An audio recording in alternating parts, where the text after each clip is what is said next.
Doctor साहब कोई ऐसी चीज़ बताएं जो सहरी टाइम खाएं तो प्यास ना लगे। माशाल्लाह बड़ी ज़बरदस्त बात है। सब्ज़ इलायची, सब्ज़ इलायची अगर आप सहरी में ले लेते हैं, ये तो हम अल्हम्दुलिल्लाह हमने पिछले से मेरे ख्याल से 5 के 6 साल पहले जब गर्मियों में रोज़े थे, अल्हम्दुलिल्लाह लोग बताते हैं डॉक्टर साहब वो जब हमने 3-4 सब्ज़ इलायचियाँ मुँह में रखनी शुरू की, उसके बाद प्यास तो तसव्वुर भी नहीं हुआ। तो सब्ज़ इलायची जो है अगर वो खाई जाए तो उससे प्यास नहीं लगती। टूथपेस्ट कर सकते हैं? ओ भाई टूथपेस्ट से वैसे नहीं करनी चाहिए थी, इसके बारे में समझ लो मेरे मोहतरम भाइयों।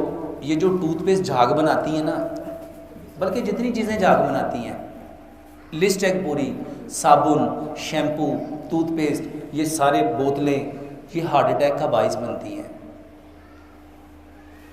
ये आंखों की नज़र की कमज़ोरी का बायस बनती हैं, ये याददाश्त की कमी का बायस बनती हैं। इनको छोड़ो। केले के साथ, अच्छा मिसवाक सुन्नत है, मिसवाक करो, दांत किससे साफ़ करो, और उसके साथ केले के साथ पेस्ट करो। 2 इंच का टुकड़ा केले का लो, उसको मैश करो, उसको ब्रश के ऊपर लगाओ, उससे दांत साफ़ करो। बेहतरीन